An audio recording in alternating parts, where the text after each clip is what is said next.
ولذكر الله أكبر والله يعلم ما تصنعون. وقال النبي صلى الله عليه وسلم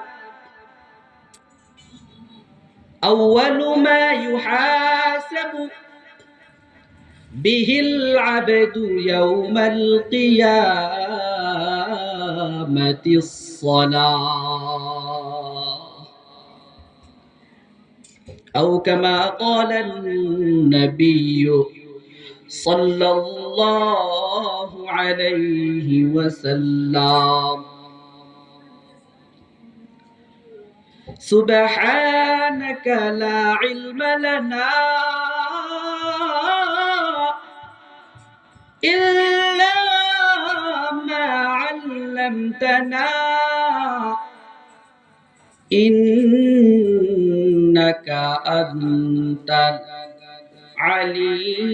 العليم الحكيم.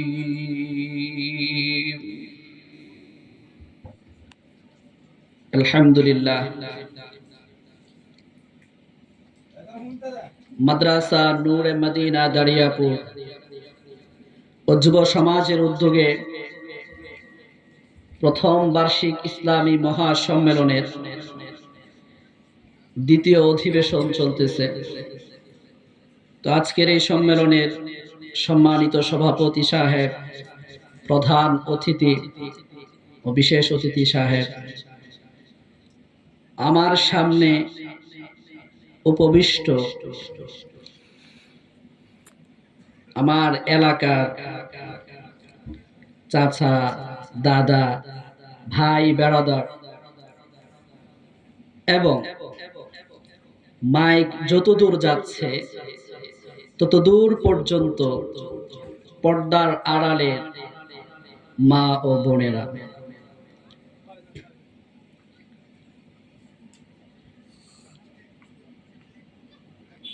আমি আপনাদের সামনে যে আয়াত এবং হাদিস খানা তেলাওয়াত করেছি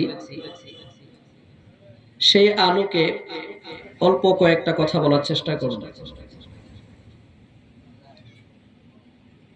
দুনিয়াতে দেখবেন আপনি যে কোনো ঘর নির্মাণ করেন অথবা যাই নির্মাণ করেন, যেমন ধরেন আজকের এই মঞ্চ অথবা প্যান্ডেলটা বানানো হলো, এই সব কিছু খুঁটি আছে, স্তম্ভ আছে, যেই খুঁটিগুলা ছাড়া এই মঞ্চটা বা এই স্টেজটা নির্মাণ করা যেত না, দাঁড়িয়ে থাকতো না। আপনি আপনার বাড়িতে ঘর নির্মাণ করলেন, সেই ঘরে কয়েকটা মজবুত খুঁটি দিতে হবে, যে খুঁটিগুলোর উপর ভিত্তি করে আপনার সেই ঘরটা দাঁড়িয়ে থাকে। ঠিক তদ্রুপ ভাবে আল্লাহ পাক রব্বুল আলামিনের মনোনীত ধর্ম ইসলামেরও কয়েকটা খুঁটি আছে, কয়েকটা স্তম্ভ আছে। বলা যায় ইসলাম ধর্মটা নির্দিষ্ট এই কয়েকটা খুঁটির উপরেই দাঁড়িয়ে আছে। এর মধ্যে 2 নাম্বারটা হচ্ছে, 2 নাম্বার যে খুঁটি, 2 নাম্বার যে স্তম্ভ, সেই স্তম্ভটার নাম হচ্ছে নামাজ। আমার সাথে সাথে বলেন, 2 নাম্বারটার নাম কি? নামাজ।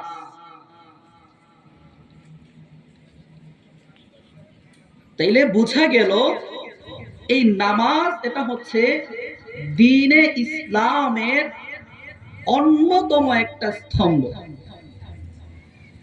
এই নামাজে অসংখ্য অগণিত গুরুত্ব ও ফাজাইলের কথা কোরআন ও হাদিসে এসেছে। এই নামাজের গুরুত্ব নিয়ে আনুমানিক পবিত্র কোরআনে প্রায় ৮০টা আয়াত আল্লাহ পাক রব্বুল আলামিন নাজিল করেছেন। তন্মধ্যে একটা আয়াত এটা, যে আয়াতটা আপনাদের সামনে তেলাওয়াত করেছি, উতলু মা উহিয়া ইলাইকা মিনাল কিতাব ওয়া আকিমিস সালাহ। আল্লাহ তাআলা এই আয়াতে নামাজ কায়েম করার কথা বলেছেন। এমন অসংখ্য অগণিত আয়াত কোরআনের মধ্যে পাওয়া যায়। ঠিক তদ্রূপ ভাবে হাদিসের মধ্যেও এই নামাজের গুরুত্ব এসেছে। আল্লাহ রাসূল সাল্লাল্লাহু আলাইহি ওয়াসাল্লাম ইরশাদ করেছেন,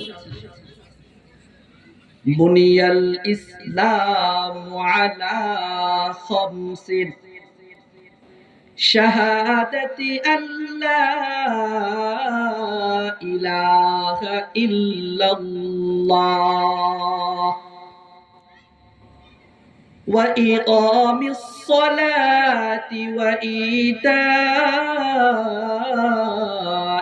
যাকাহ ওয়াল হজ্জি ওয়া সাওমি রমাদান।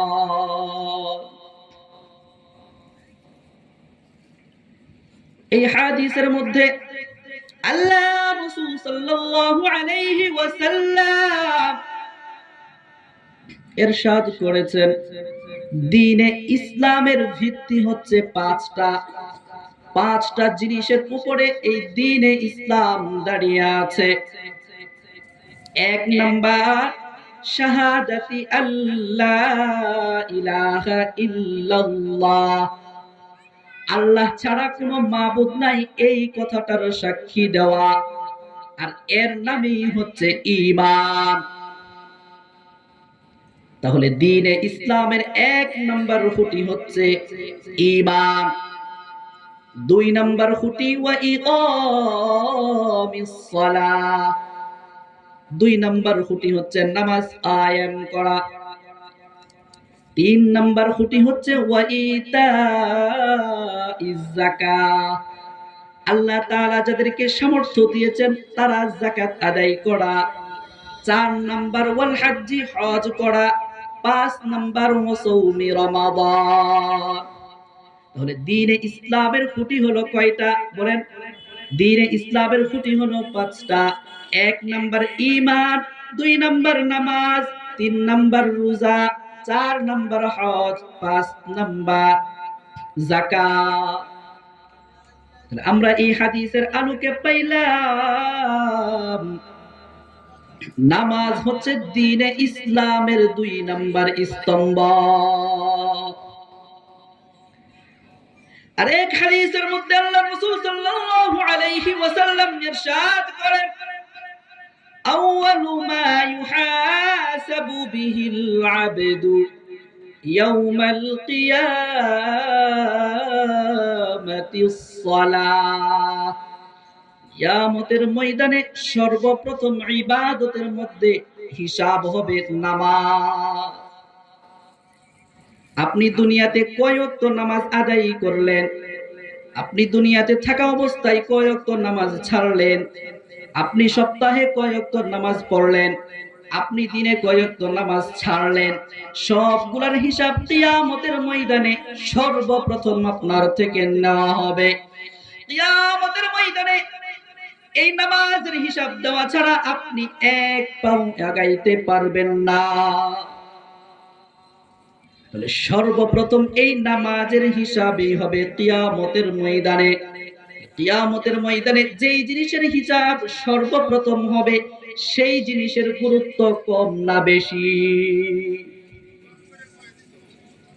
যেই জিনিসকে সর্বপ্রথম হিসাব নেওয়া হবে স্বাভাবিকভাবেই বোঝা যায় সেই জিনিসের গুরুত্ব কতটুকু। এই জন্যই সাহাবায়ে কেরাম, তাবিঈন, তাবে তাবিঈন, আইম্মায়ে মুজতাহিদিন, সালফে সালেহিন মোট কথা সকলে এই নামাজের পাবন্দি করেছিলেন। নামাজ ছেড়ে দিবে, নামাজ কাজা হয়ে যাবে, এটা কল্পনাও করতে পারতেন না। জামাত কখনো ছুটতে পারে কিন্তু সময় মতো নামাজ পড়েন নাই, এটা কখনো হয় না। হযরত উমর ফারুক রাদিয়াল্লাহু তাআলা আনহু উনি যখন খিলাফতের দায়িত্বে ছিলেন, তখন বিভিন্ন প্রদেশের যারা দায়িত্ববান ছিলেন তাদের কাছে চিঠি লিখে পাঠিয়েছেন নামাজের গুরুত্ব দিয়ে। ফরমান জারি করেছেন, ইন্না আহাম্মা আমরিকুম ইনদি আস-সালাহ। হে আমির উমারাগণ, আমি উমর ফারুক রাদিয়াল্লাহু তাআলা আনহুর কাছে সবচেয়ে বেশি গুরুত্বপূর্ণ বিষয় হচ্ছে এই নামাজ। মান হাফিজাহা ওয়া হাফাযা আলাইহা হাফিযা দীনা। যেই ব্যক্তি এই নামাজকে যত্ন সহকারে পালন করবে, যেই ব্যক্তি এই নামাজকে গুরুত্ব দিয়ে পালন করবে, যেই ব্যক্তি এই নামাজকে সংরক্ষণ করবে, যেই ব্যক্তি এই নামাজকে বাঁচিয়ে রাখবে, হাফিযা দীনা, সে কেমন যেন তার দ্বীনকে বাঁচিয়ে রাখলো। ওমান দাইয়াহা ফাহুয়া আযয়াউ লিমা সিওয়া। আর যে ব্যক্তি নামাজ আদায় করলো না, নামাজ ছাইরা দিল, নামাজকে নষ্ট করলো, সে যেন সব বিষয়কে নষ্ট করে ফেললো। এইভাবে হযরত ওমর ফারুক রাদিয়াল্লাহু তাআলা আনহু উনার অধীনস্থ যতগুলো প্রদেশ ছিল সব আমির উমারাদের কাছে এই ফরমান লিখে পাঠিয়েছে। এই জন্যই সাহাবায়ে কেরাম নামাজের এত গুরুত্ব দিতেন। সর্ব কাজের আগে ওনারা নামাজকে রাখতেন। এখন আগে হচ্ছে নামাজ, তারপরে হচ্ছে বাকি সব বিষয়। এক যুদ্ধের ঘটনা, আল্লাহর রাসূল সাল্লাল্লাহু আলাইহি ওয়াসাল্লাম এক রাতে দুইজন ব্যক্তিকে পাহারা দেওয়ার দায়িত্ব দিলেন। তো ওই দুইজন সাহাবী এই পাহারার দায়িত্বটাকে ভাগ করে নিল। অর্ধরাত পর্যন্ত আমি পাহারা দিব, আর অর্ধরাত পর্যন্ত তুমি পাহারা দিবা। এইভাবে দুইজন সাহাবী নিজেদের মধ্যে এই দায়িত্বগুলা ভাগ করে নিল। ভাগ করে নেওয়ার পরে যার ভাগে আগে দায়িত্ব ছিল মধ্যরাত পর্যন্ত পাহারা দেওয়ার দায়িত্ব যেই সাহাবীর ছিল, ওই সাহাবী ভাবলো সময়টাকে আমি শুধু দাঁড়িয়ে না থেকে নামাজ পড়ে আমি কাজে লাগাই। এই ভাবনা থেকে ওই সাহাবী নামাজে দাঁড়িয়ে গেলেন। নামাজে দাঁড়িয়ে যাওয়ার পরে সূরা কাহফ তেলাওয়াত শুরু করে দিলেন। সূরা কাহফ দিয়ে নামাজ পড়া শুরু করে দিলেন। অতঃপর শত্রু বাহিনী যখন এই সাহাবীর এই অবস্থা দেখলো, সাহাবী তো নামাজে দাঁড়াইয়া গেছে, সাহাবী তো একমুখী হয়ে দাঁড়িয়ে আছে, সুতরাং এখনই সুযোগ, আমি এই সাহাবী, এই পাহারাদার সাহাবীকে মেরে ফেলি। শত্রু শিবির থেকে এই ভাবনা করে এই পাহারাদার সাহাবীর দিকে একটার পর একটা তীর ছুটতে লাগলো।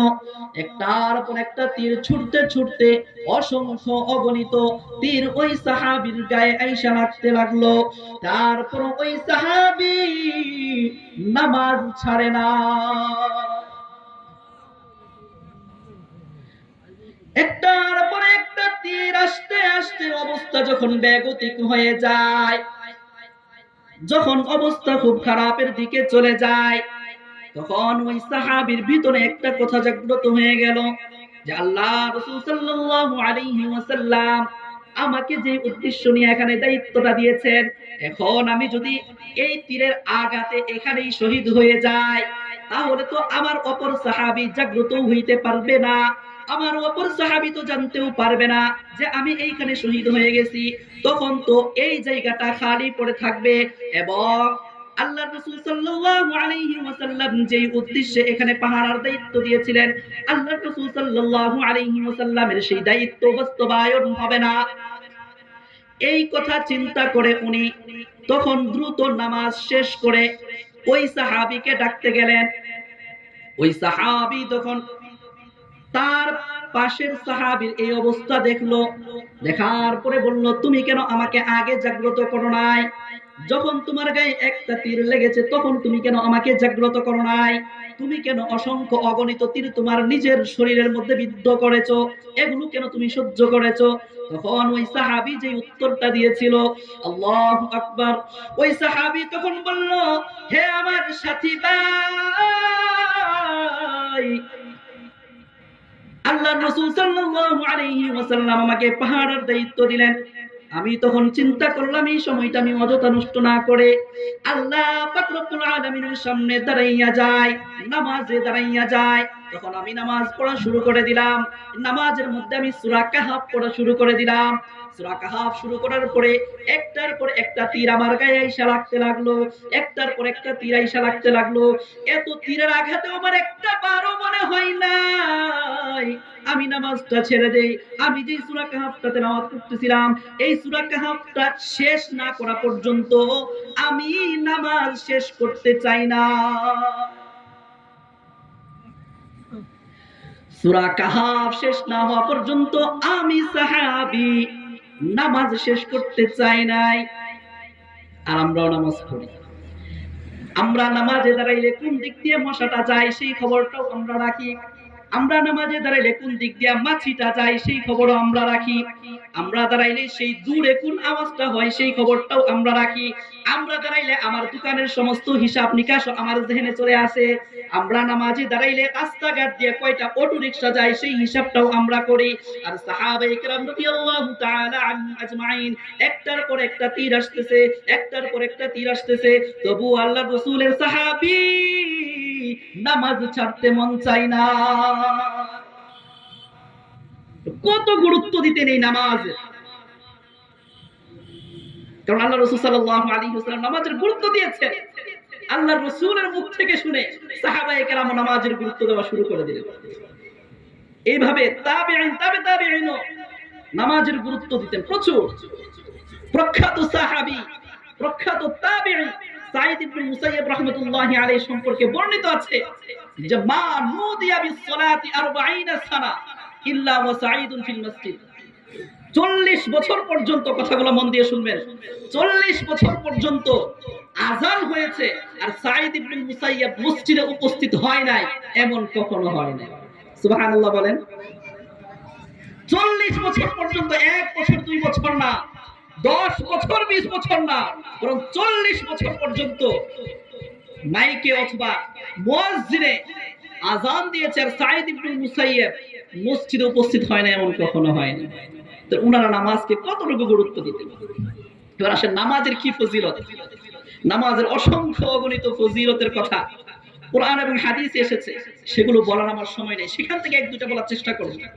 এক নাম্বার নামাজের ফজিলত হচ্ছে এই নামাজ আপনাকে আমাকে সমস্ত পাপ থেকে দূরে রাখে, সমস্ত গুনাহ থেকে দূরে রাখে, সমস্ত অন্যায় থেকে দূরে রাখে। দলিলের দিকে আমি যাব না, শুধু বাংলাগুলো বলি। এই নামাজের 2 নাম্বার ফজিলত হলো আমার যত ধরনের গুনাহ আছে সেই গুনাহগুলোকে এই নামাজ খুব সুন্দরভাবে মুছে দেয়। এটার একটা খুব সুন্দর উদাহরণ আল্লাহ রাসূল সাল্লাল্লাহু আলাইহি ওয়াসাল্লাম হাদিসের মধ্যে দিয়েছেন। আল্লাহ রাসূল সাল্লাল্লাহু আলাইহি ওয়াসাল্লাম নামাজকে একটা বড় নদীর সাথে তুলনা করেছেন। হাদিসের মধ্যে আসছে আল্লাহ রাসূল সাল্লাল্লাহু আলাইহি ওয়াসাল্লাম ইরশাদ করেছেন, আস-সালাওয়াতুল খামসু কামাসালি নাহরিন জারিন গামরিন আলা বাবি আহাদিকুম ইয়াগতাসিলু ফীহি কুল্লা ইয়াউমিন খামসা মাররাত। আল্লাহ রাসূল সাল্লাল্লাহু আলাইহি ওয়াসাল্লাম বলেন, 5 ওয়াক্ত নামাজের দৃষ্টান্ত হলো তোমার বাড়ির সামনের প্রবাহিত নদীর ন্যায়। তোমার বাড়ির সামনে দিয়ে যে প্রবাহিত নদীটা গিয়েছে সেই নদীর ন্যায় হচ্ছে 5 ওয়াক্ত নামাজের দৃষ্টান্ত। তুমি তোমার শরীরটা নোংরা হওয়ার পরে, তোমার শরীরটা ময়লা হওয়ার পরে তুমি সেখানে সেই নদীতে গোসল করার পরে তোমার শরীরটা যেইভাবে পরিষ্কার হয়ে যায়, তুমি যদি দৈনিক 5 বার সেই নদীতে গোসল করো তাহলে তোমার শরীরটা যেইভাবে পরিষ্কার থাকবে আল্লাহ রাসূল সাল্লাল্লাহু আলাইহি ওয়াসাল্লাম ইরশাদ করতেছেন, তুমি যদি দৈনিক 5 ওয়াক্ত নামাজ আদায় করো তাহলে আল্লাহ তাআলা তোমার গুনাহগুলিকে এইভাবে মোচন করে দিবে। 3 নাম্বার ফজিলত, এই নামাজের মাধ্যমে আল্লাহ পাক রব্বুল আলামিনের নৈকট্য লাভ হয়।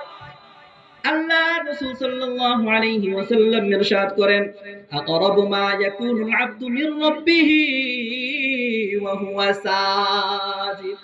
বান্দা তার প্রভুর নিকটবর্তী হওয়ার সবথেকে উত্তম মাধ্যম হচ্ছে নামাজ। আকরাবু মা ইয়াকুনুল আবদু মির রাব্বিহি ওয়া হুয়া সাজিদ। বান্দা আল্লাহ পাক রব্বুল আলামিনের সবচেয়ে বেশি নিকটবর্তী হয় এই নামাজের মধ্য দিয়ে। আর এই নামাজের মধ্যে সবথেকে বেশি নিকটবর্তী হয় যখন বান্দা সিজদার মধ্যে যায়। যখন বান্দা সিজদার মধ্যে গিয়ে সুবহান রাব্বিয়াল আ'লা 3 বার 5 বার 7 বার করে পাঠ করে আল্লাহ রাসূল সাল্লাল্লাহু আলাইহি ওয়াসাল্লাম ইরশাদ করতেছেন, এই দৃশ্যটার সময় আমার বান্দা তার প্রভুর কাছে সবচেয়ে বেশি নিকটবর্তী হয়। এবং এই নামাজটা হচ্ছে আল্লাহ পাক রব্বুল আলামিনের সাথে কথোপকথনের মাধ্যম। হাদিসের মধ্যে আসছে আল্লাহ রাসূল সাল্লাল্লাহু আলাইহি ওয়াসাল্লাম ইরশাদ করেন, উসিমাতিস সালাতু বাইনি ওয়া বাইনা আবদি নিসফাইন। নামাজটাকে আমার মাঝে এবং আমার বান্দার মাঝে দুইটা ভাগে ভাগ করে দেওয়া হয়েছে। হাদিসের মধ্যে আসছে আল্লাহ রাসূল সাল্লাল্লাহু আলাইহি ওয়াসাল্লাম বলতেছেন, ফাইদা ক্বালাল আবদু আলহামদুলিল্লাহি রাব্বিল আলামিন। আমার বান্দা যখন সূরা ফাতিহা পাঠ করা শুরু করে, আমার বান্দা যখন আলহামদুলিল্লাহি রাব্বিল আলামিন পাঠ করা শুরু করে, তখন আমি আল্লাহ সেই বান্দার আলহামদুলিল্লাহি রাব্বিল আলামিনের জবাবে বলি, হামিদানি আবেদি। আমার বান্দা আমার প্রশংসা করেছে। ঠিক সেইভাবে আমার বান্দা যখন আর রহমানির রহিম এটা পাঠ করে, তখন আমি আল্লাহ তাআলা পাঠ করি, আসনা আলাইয়া আবেদি, আমার বান্দা আমার প্রশংসা করেছে।